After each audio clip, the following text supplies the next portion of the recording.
Maintenant, vous savez, c'est le podcast quotidien de Bababam qui nous donne les clés essentielles pour savoir vraiment ce qui se cache derrière les mots, sigles, concepts qui font notre actualité. Cette semaine, retour sur les 10 mots qui ont marqué l'année. De l'affaire des Uber Files au phénomène de la shrinkflation, en passant par l'expression 6ème République, redécouvrez ces mots qui résument à eux seuls toute notre année 2022. Qu'est-ce que la shrinkflation qui nous fait acheter des produits rétrécis ? Merci d'avoir posé la question. C'est une technique marketing utilisée par la grande distribution qui se fait de plus en plus remarquer dans les commerces, notamment en raison de la guerre en Ukraine. La shrinkflation est une stratégie commerciale permettant de vendre un produit au même prix malgré une baisse de sa quantité. Elle intervient souvent lorsque les matières premières subissent une hausse des prix.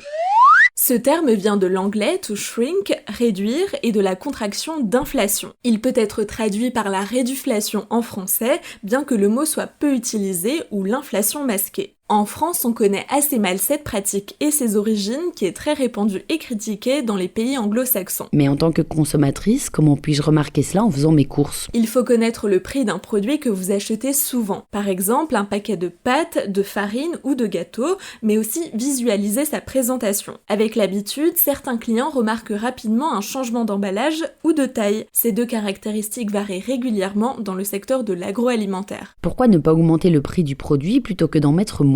Interrogé par France 2 en avril 2022, Pierre Chandon, professeur de marketing à l'Institut européen des affaires, a donné son avis. La raison pour laquelle souvent certains industriels préfèrent réduire la quantité plutôt que d'augmenter le prix, c'est que la quantité, elle, est moins visible. Il recommande justement aux consommateurs de regarder sur le paquet la quantité indiquée. Et si elle est difficilement trouvable, prenez cela comme un signal d'alerte.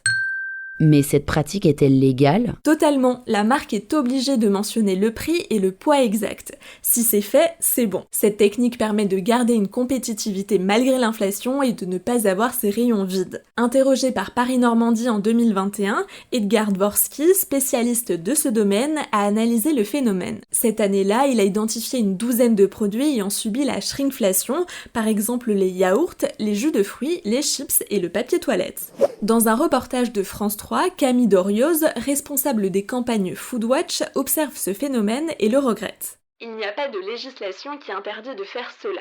Il y a juste le droit européen qui dit qu'il est interdit d'induire en erreur le consommateur. Pour nous, ce type d'arnaque est tout à fait quelque chose qui induit en erreur le consommateur sur le véritable prix de ce qu'il achète et ça devrait être interdit. Mais pour l'instant, aucune nouvelle législation n'est sur le point de voir le jour. Et il y a des exemples connus ? Les grandes marques y ont souvent recours. Depuis que la technique est observée, les exemples ne manquent pas. Une des plus frappantes est Toblerone, qui en 2010 a vu sa barre de chocolat passer de 200 grammes à 170 grammes. Côté boisson, la shrinkflation est monnaie courante. C'est notamment le cas chez Coca-Cola. La plus grande bouteille vendue dans nos supermarchés était jusqu'en 2019 de 2 litres. Paris-Normandie rappelle qu'elle est passée à 1,75 litres, comme la bouteille classique passée de 1,5 litres à 1,25.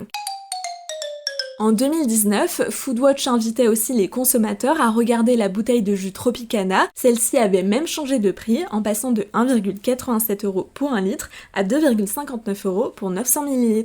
Voilà ce qu'est la shrinkflation.